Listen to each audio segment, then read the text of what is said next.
I pledge allegiance to the flag of the United States of America and to the republic for which it stands, one nation, under God, indivisible, with liberty and justice for all.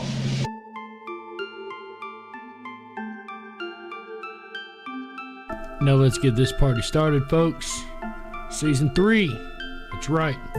Unlocked and into the dark. Some things are better left unknown. And I'll never find you here, 'cause no one's ever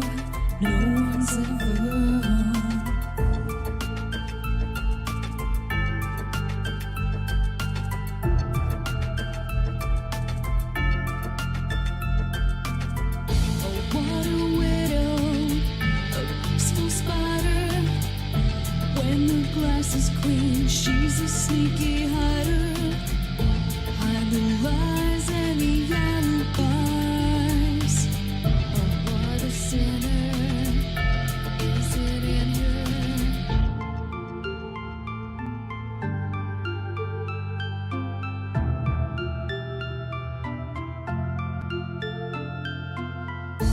What's the truth in this riddle? Is love really just this simple?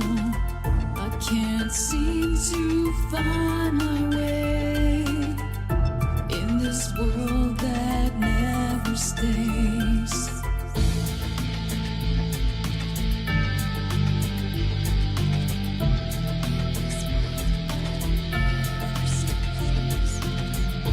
What a widow, a peaceful spider.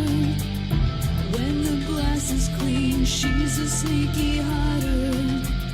Hide the lies and the alibis. What a sinner. Is it in her?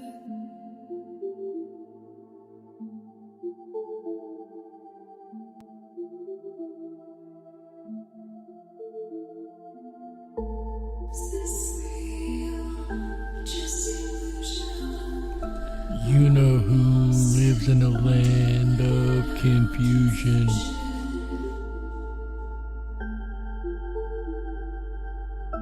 I'm lost in a wonderland of confusion. Is this real or just illusion? Manifestation or a dark delusion? Is this real or just illusion? I'm lost in a wonderland of confusion.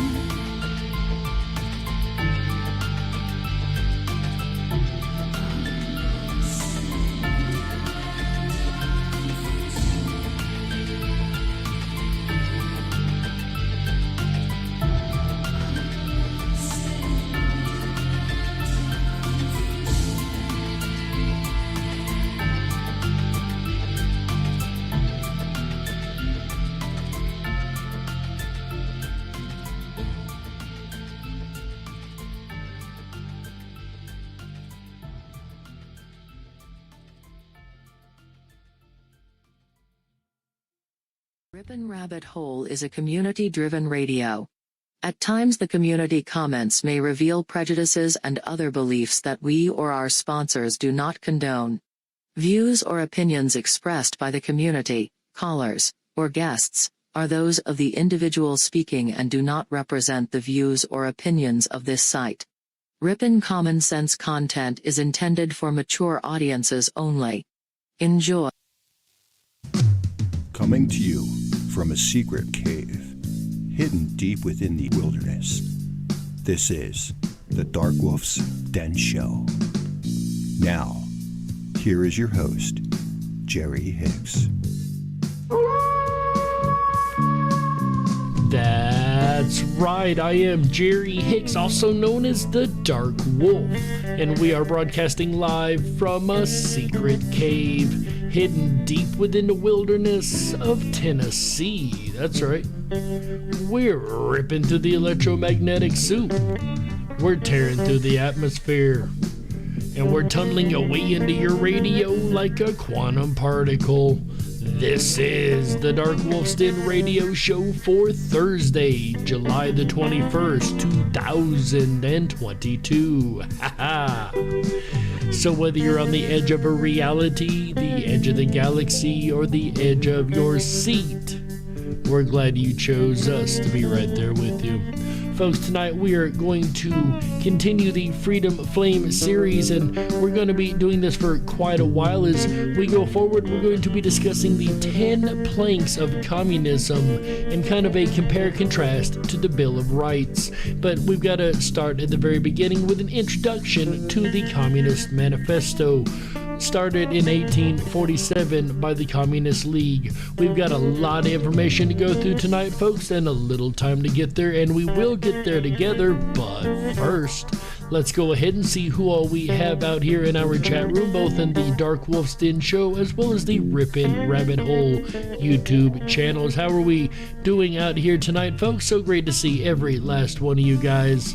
Like Michael Fontaine, the only one that seems to be hanging out in the Darkwolf's Den Show YouTube. Glad to have you there, Michael. At least somebody is holding it down. I'm right there with you, I promise. Over in the Rip'n Rabbit Hole, we got Sandy checking in. Says, oh boy, this is an intro. I'm ready. Yes, Sandy, this is an intro to the Communist Manifesto. We've got a lot to cover this season. Games people play, says hi ho tonight. I'm not sure what language he was speaking there, but he goes on to drop the link to the song Wonderland by Chick and Michael Musco. Of course, our theme song, our opening intro music. Darius Munchhausen, glad to have you in the housen, my friend. Always good to see you. Maggie's Aces says, like a quantum particle. That's right. Lobo, Ohio, good to see you.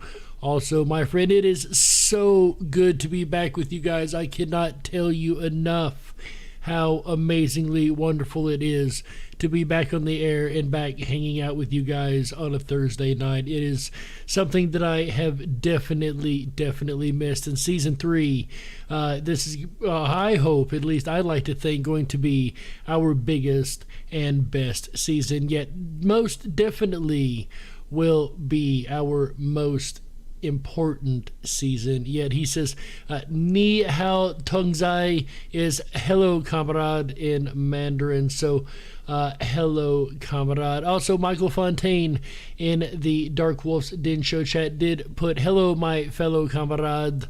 Of course, comrade is what they all call each other, because in communism, they all see each other as equal. We've got a lot to cover. JoJo's waving in, just woke up just in time, JoJo's, to hang out with us. Listening to so much Freemasonry established to destroy God's Catholic Church and listening to Communist Manifesto, Satan, all Satan, says Maggie Zaces. I would not disagree with that.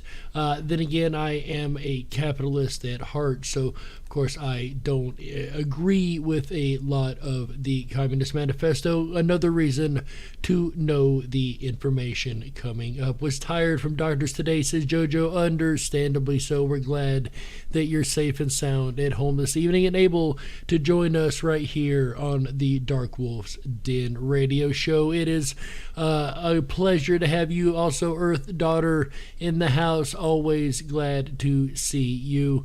Once again, I've missed you guys so much. Missed hanging out with you guys, being able to come in here and hang out and chat with you guys. But we've got a lot of information to cover tonight and this whole season.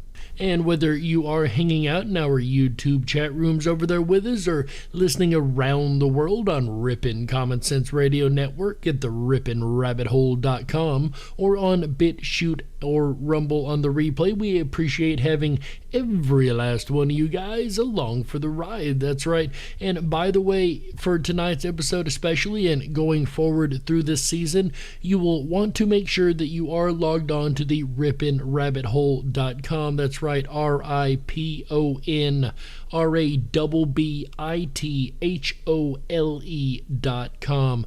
If you go over there, you're going to click on the first square on the top left-hand corner. It's going to have the DarkWolf's Den Show logo there and thumbnail screen. And when you click that, it's going to take you to a page where a chat room is available. This chat room is going to be very, very important, as at a certain point in the feed tonight and every night going forward, we're going to be cutting the YouTube feed and will only be available through the radio, and to chat along, you will only be able to do it on the rippinrabbithole.com. So make sure you are logged in over there, guys, as we will lose the YouTube feed at a certain point tonight. But before we do dive into this treasure trove of information we have to go through, folks, we've got two more fun little segments to do, the first of which we call Today in History. On this day in 1987, Guns N' Roses released their debut album, Appetite for Destruction. Upon release, it becomes the best-selling debut album of all time, selling more than 30 million copies upon its release. And that happened on this day in 1987, and that is today's segment of Today in History. Say what? Our quote of the day today, folks, comes from deep thinker Confucius. He says, and I quote, "Real knowledge is to know the extent of one's ignorance," end quote. Again, that is from Confucius, and that is today's segment of Say What? And I could not agree more, as being ignorant of something only allows that something to possibly harm you without you knowing it is able to, right? And that's a lot like the Communist Manifesto and communism in general. If you don't know the enemy you're fighting, you will not be able to conquer that enemy. You cannot fight what you cannot see, and that is why knowledge, being the power that it is so very important. And tonight we are going to introduce the Communist Manifesto, which has seemed to have a large impact on the world at large. But surprisingly enough, it's quite old. In 1847, a group of radical workers called the Communist League met in London. They commissioned Karl Marx and Friedrich Engels, who had recently become members, to write a manifesto on their behalf, soon known as the Communist Manifesto. Now, Marx was the original principal author. Engels was the money guy. He did the editing. He assisted in different ways, but mainly he financed the entire operation. And it's not to say that Marx actually believed what he wrote. He merely wrote what the Communist League told him to write down. Engels, as a matter of fact, was a business owner of a number of businesses himself, as we will find out that is actually very backwards compared to what the Marxist would like to do. You see, the Communist Manifesto is basically a critique on capitalism. Myself being an adamant capitalist, I think the most opportunity is available in capitalism. He points out a lot of the flaws of capitalism, starting out with the classes that he says are created under a capitalist society. Now, understand, he didn't look at religion, values, cultural ideas, anything of this nature when he wrote this. It was merely looking at an economic standpoint. According to him, capitalism is flawed in such that it would create two classes. The bourgeoisie, a class of people that is basically what we call the elites, the business owners, the ones who have more money or have the most of the money, the ones who run things, own businesses, things like that, factory owners, all of this. They own the means of production.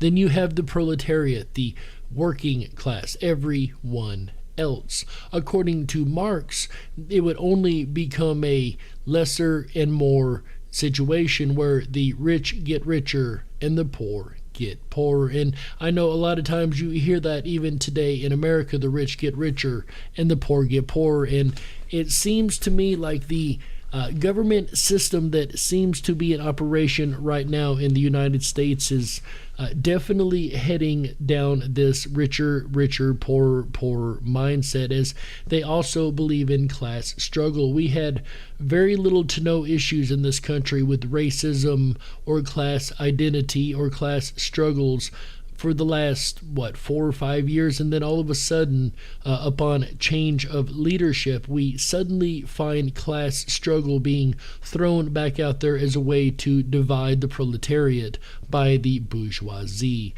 He also believed that the bourgeoisie, the ones who held all the money, would, in order to make more profits, cut how much they paid the proletariat. Thus, the struggle between the leaders or the business owner and the worker. He claims this comes all the way from the feudal society, and that capitalism was born out of the idea of lords and kings and queens and those ruling over the serfs, so on and so forth. He also believes that capitalism is easy to take down and will destroy itself in a number of ways, as he believes the middle class workers would get tired of not making enough and having very little time on their hands, very little wages to do anything with, and very little ownership of anything because of how poor the conditions were. He believed that the middle class would rise up against the bourgeoisie, and instead of when a larger or a smaller group of people take over, they split the land between themselves. He believed the middle class would not be able to split the acquirements between itself and would fall into a utopian idea of what he calls communism.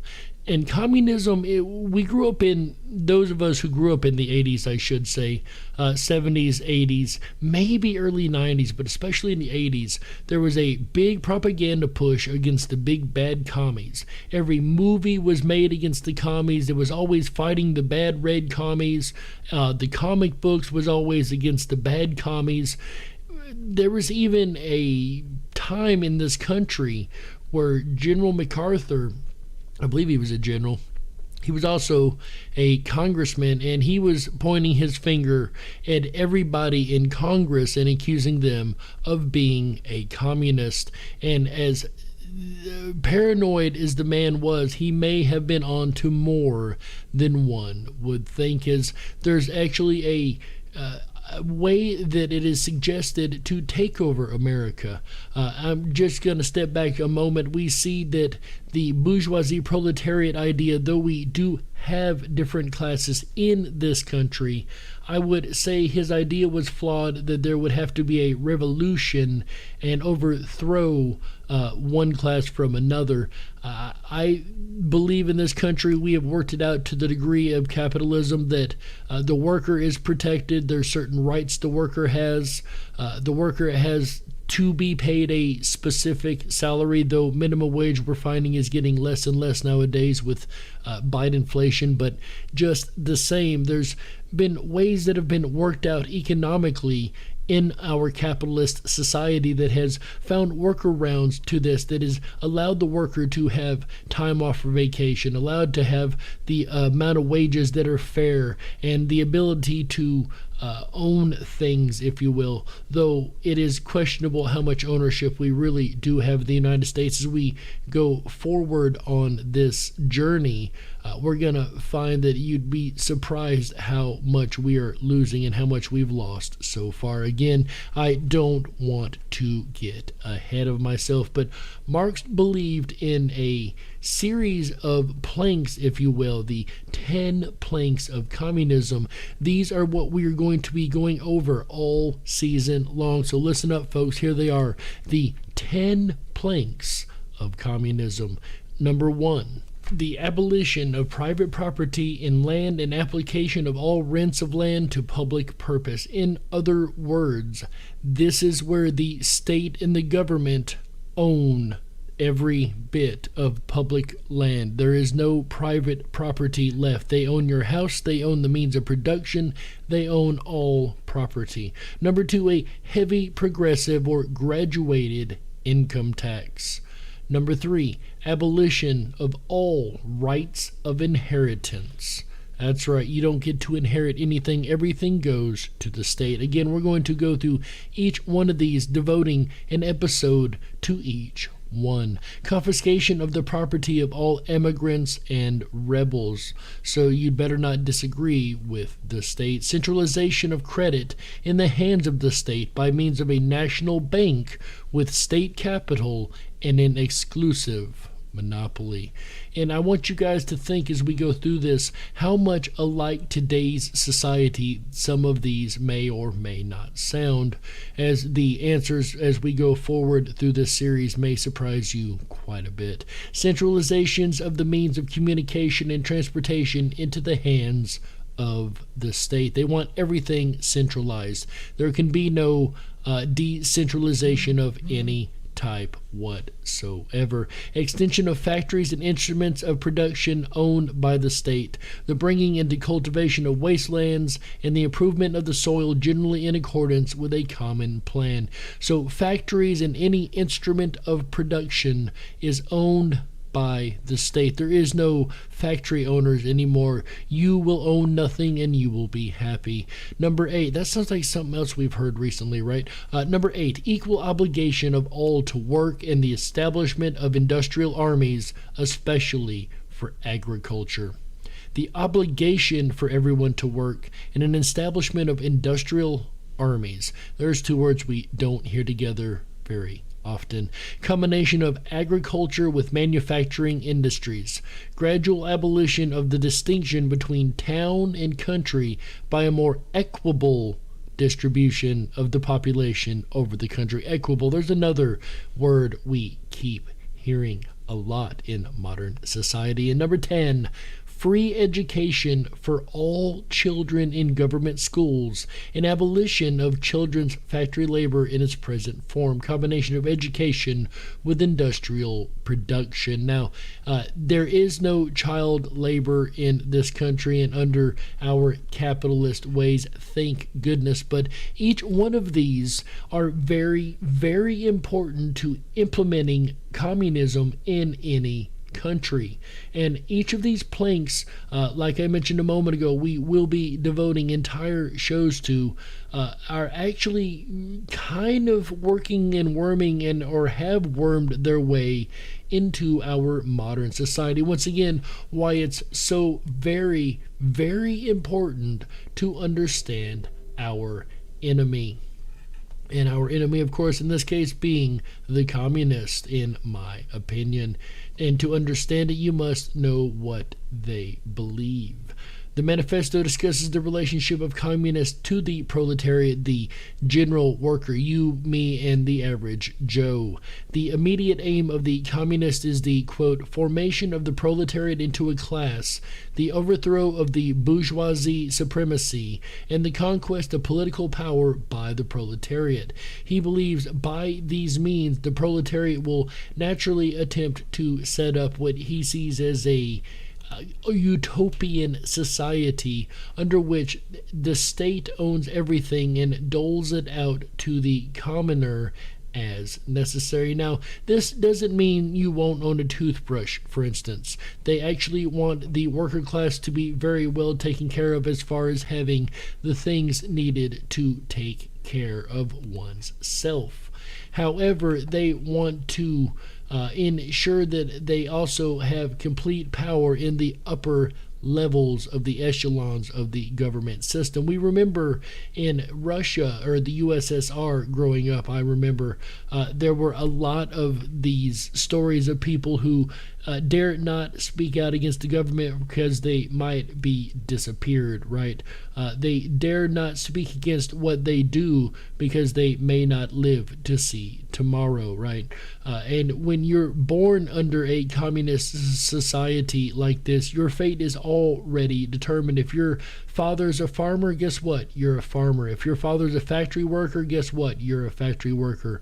Whether that be a steel mill or whatever the factory may be. You are literally property of the state, nothing more, nothing less. The state owns everything. You don't own your property as far as your house. You don't own your business. There is no business ownership under communism. There is only this utopian commune-like styled idealism.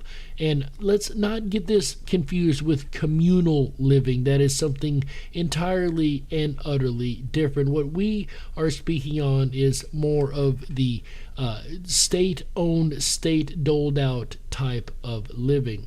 In the manifesto, Marx also goes on to speak about abolishing the family unit. He says the modern family is based on capital and private gain. Thus, he writes, the communists, quote, plead guilty, end quote, to wanting to do away with the present familial relations, in that they want to stop the exploitation of children by their parents. Similarly, they do not want to altogether abolish the education of children, but simply to set it free from the control of the ruling class.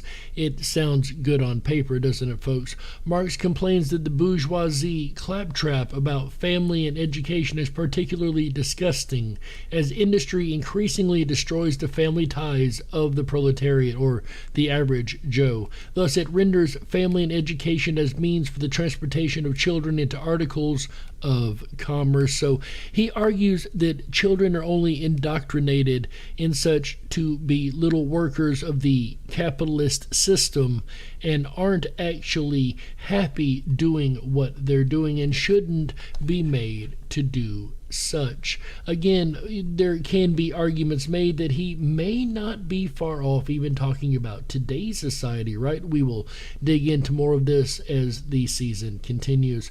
Communists are also criticized for the desire to abolish country and nationality. And they, of course, do want to abolish the idea of nationality.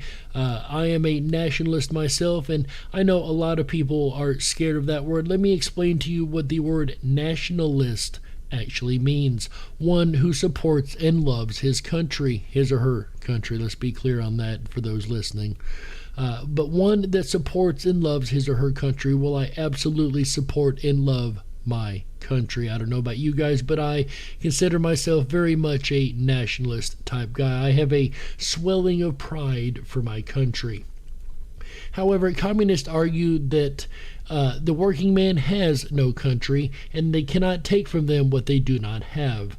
National differences and antagonisms lose significance as industrialization increasingly standardizes life. This guy was very, very much against the industrialization of the modern capitalist society. Marx then says those charges against communism based on religion, philosophy, or ideology are, quote, not deserving of serious examination, end quote. So he did not like, I guess, his ideas challenged by those of religion or philosophy. Most communists to this day still don't like their pretty radical ideas challenged by truth of any type. And we see a very strange connection, I'd say, once again, to the modern times and the times of earlier, right?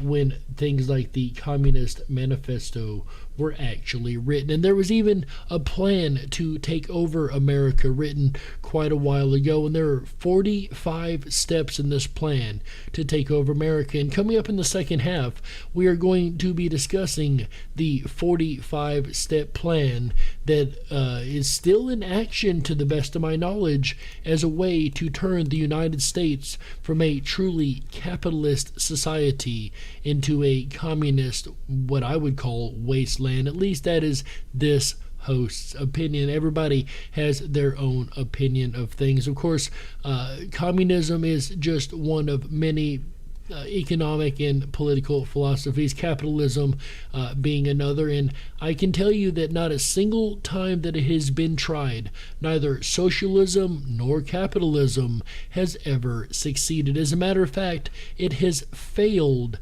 every time, and yet they still try again, as I guess they think maybe next time they'll get it right. And of course, as we know, next time seems to be a lot closer in our lifetime than some of us would like to admit. Something else I would not like to admit is we have reached the bottom of the hour, folks. So as you guys know, we've got to go ahead and take a network break right here. Unfortunately, I know. But ladies and gentlemen, we will be back with the second half of the Darkwolf's Den Show and the 45 ways listed to turn America into a communist country coming up in the second half. My name's Jerry Hicks, also known as the Dark Wolf. You're listening to the Darkwolf's Den Radio Show exclusively on Rippin' Common Sense Radio Network, the rippinrabbithole.com, home of the Freedom Flame. Stick around, we will be right back with the second half after this short message. Don't touch that dial. That's right. We gotta stoke the fires and run off the men in black. Don't touch that dial. We'll be right back.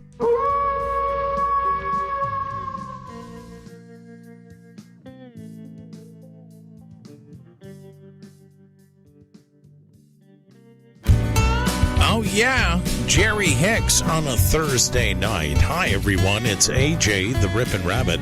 Are you enjoying welcoming back Jerry Hicks and the DarkWolf's Den Radio Show? His look as an intro to the Communist Manifesto? I know I am. If you are and you haven't done so already, please make sure to sign up for your backstage VIP pass at rippinrabbithole.com. It's absolutely free to do so. It always will be, but it's going to unlock a bunch of really cool features for you. We do not sell, give away, or share your personal information. We will not shadow ban you. We won't deplatform you, because Rippin' Common Sense is built on the Freedom Flame. And we are united regardless of your geographic location or political stance in today's day and age. We are united on our freedoms. So I look forward to seeing all of you there, where the conversation continues after the show. rippinrabbithole.com. I'll return again tomorrow night with episode 8 of the Freedom Flame Friday series. Come along with us as we dive deep down the rabbit hole in a guest panel discussion on tolerance. Oh my goodness, if you have not heard a Freedom Flame Friday, you will want to be here tomorrow night, Friday, July 22nd, as yet another fantastic panel has been gathered for your listening pleasure. Starts at 7 p.m. Pacific, 10/9 Central, as all shows do. Then Saturday night, July 23rd, come along with me as we dive down the rabbit hole and explore the topic of gimmicks, subtle tools and tricks that convince us one way or the other. We're going to explore that rabbit hole in depth Saturday night, July 23rd. Then we'll end out the weekend right together with you. A look at MUFON, Sunday, July 24th. A dive deep down the rabbit hole as we closely look at the organization of MUFON. Now, if you're unaware, MUFON is an international organization that investigates UFO reports.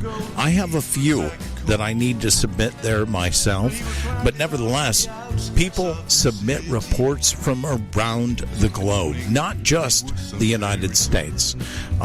Reports come in daily sometimes from Canada, Japan, Germany, Brazil, even from Australia and many other countries. So come along with us as we end out the weekend right together with you. Sunday night, a look at MUFON. It's going to be actually a good weekend ahead. We will return back to tonight's topic, Jerry Hicks and the DarkWolf's Den Show. Introduction to the Comunist Manifesto. You're listening to the Rippin' Common Sense Radio Network, home of the Freedom Flame, rippinrabbithole.com. If you were meant to be controlled, you would have come with a remote, but you didn't. And that's why you listen to the DarkWolf's Den Show. Now, here is your host, Jerry Hicks. That's right. I am Jerry Hicks, also known as the Dark Wolf. And welcome back to the second half of the DarkWolf's Den Radio Show Freedom Flame Series, Introduction to the Communist Manifesto. In the first half, we went over the 10 planks of communism, as well as a basic overview of the Communist Manifesto. If you haven't heard the first half, if you missed that, make sure you go back and check that out. For sure, you missed a lot of good over on YouTube, and will be exclusively on the radio player and the chat rooms available on the rippinrabbithole.com. That is RIPONRABBITHOLE.com.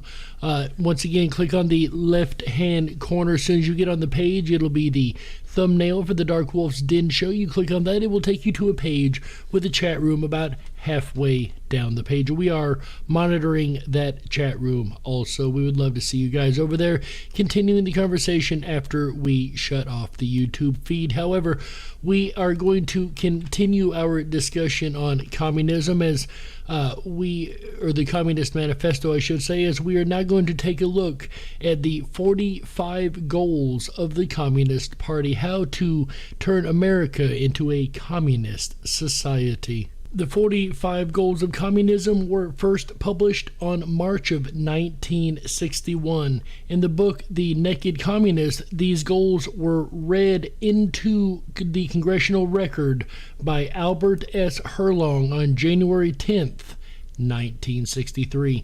They are the stated means by which Communist Russia could overthrow the United States. Now, we know Communist Russia does not any longer exist. However, we know the communist idea and the Communist Party in some form or another is still very much active, right? Goal number 1. The U.S. should accept coexistence as the only alternative to atomic war. Goal number 2. The U.S. should be willing to capitulate in preference to engaging in atomic war. Number 3, develop the illusion that the total disarmament by the U.S. would be a demonstration of, quote, moral strength, end quote. And I would argue even disarmament of its population, too. Number 4, permit free trade between all nations regardless of communist affiliation and regardless of whether or not the items could be used for war. Number 5, extend long-term loans to Russia and Soviet satellites, or I would say any communist organization. Number 6, provide American aid to all nations regardless of communist domination. Number 7, grant recognition of Red China and admission of Red China to the United Nations. Number 8, set up East and West Germany as separate states in spite of Khrushchev's promise in 1955 to settle the Germany question by free election under supervision of the United Nations. Number 9, prolong the conferences to ban atomic tests because the U.S. has agreed to suspend tests as long as negotiations are in progress. How interesting is that? Number 10, allow all Soviet satellites individual representation in the UN, or all communist countries, I would again argue. Number 11, promote the UN as the only hope for mankind.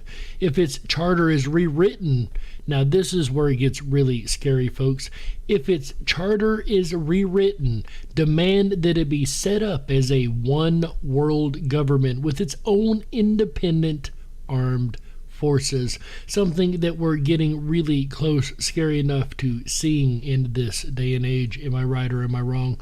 Number 12, resist any attempt to outlaw the Communist Party. Of course, they want to save themselves. Number 13, do away with loyalty oaths. And what does that mean? Like the Pledge of Allegiance, right? That's a loyalty oath to the country. You do away with that. Number 14, continue giving Russia access to the U.S. Patent Office. Again, I would argue instead of Russia there, it's saying any communist country. Number 15, capture one or both of the political parties in the United States. I don't know, guys. What do you think? Do you think perhaps at least one of the political parties in the United States may be captured by a communist regime? I don't know. It's up to you. Number 16, use technical decisions of the courts to weaken basic American institutions by claiming that their activities violate civil rights. Now, again, does this not sound like something very familiar in this day and age? Number 17, get control of the schools. Use them as transmission belts for socialism and current communist propaganda. Soften the curriculum. Get control of teachers' associations. Put the party line in textbooks. Folks, once again, it's kind of scary when you listen to some of these, how close to reality that they really, really are, how close to home that they hit. I think of things like theories that are recently been argued about being taught in school, for instance, different ways to change the curriculum and teach our kids things that we are not happy with our kids being taught, as well as number 18, gain control of all student newspapers. Make sure you control the media. That way you control the mind. Number 19, use student riots to foment public protest against programs or organizations that are under communist attack. So using these student riots as basically militia arms of the Communist Party. It's almost like other political parties, the Nazis, for instance, using the brown shirts. It seems recently, in the last couple of years, we had something similar to that situation here in America. I may be misremembering, I'm not sure. Use students' riots, number 20, infiltrate the press. Get control of book review assignments, editorial writings, and policy making positions. Infiltrate the press. Now, I don't know about you guys, but I feel our mass media press anymore has very well been infiltrated by a bunch of propagandists who aren't even good at the propaganda that they're trying to spin. That's why us free speaking minds have really become the news anymore, and the mainstream mass media has really, really lost a lot out of its control because it has been infiltrated, at least in this wolf's opinion. Number 21, gain control of key positions in radio, TV, and motion picture. Again, the ability to use propaganda on the citizenry of the country to sway them to more of a socialist, more of a communist viewpoint, to make it seem okay over time through the propaganda for communism to set in. So controlling the media to the degree of radio, TV, and motion picture would definitely be a very important activity. Number 22, I can't even count. 22, continue discrediting American culture by degrading all forms of artistic expression. An American communist cell was told to, quote, eliminate all good sculpture from parks and buildings, end quote, substituting shapeless, awkward, and meaningless forms. It seems recently, again, in my memory, that in this country here, it seems they were wanting to tear down statues of our history, wanting to tear down things that have been put up in these parks that truly symbolize America and what America was formed out of and for. Maybe I'm misremembering once again, but it seems recently that had become an issue, right, guys? Number 23, control art critics and directors of art museums. And that's what they want to do. They want to change the way people literally look at the world. Change the art style, change and destroy the culture. Number 24, eliminate all laws governing obscenity by calling them censorship and a violation of free speech and free press. Again, it seems very recently that this call for certain obscenity in society to be accepted culturally, and it's really, really been failing. And last but not least, for the YouTube crowd, break down cultural standards of morality by promoting pornography and obscenity in books, magazines, motion pictures, radio, and TV. Once again, a push to change our culture. And I'm going to stop there on YouTube, guys. And here in a second, the feed is going to cut, and we are going to be only over on the rippinrabbithole.com. It's the only place you'll be able to hear the feed as well as interact with the chat along and know what's actually being said, right? If you want to join us over there, we would love to have you guys. If you haven't already, it is RIPONRABBITHOLE.com. Click on the top left-hand corner where you're going to see the Darkwolf's Den Show thumbnail, the same as the YouTube thumbnail. It's going to take you to a page on the Rippin' Rabbit Hole where you're going to have the radio player as well as the chat room there. So come on over. We would love to see you guys. And we're cutting YouTube in 3, 2, 1.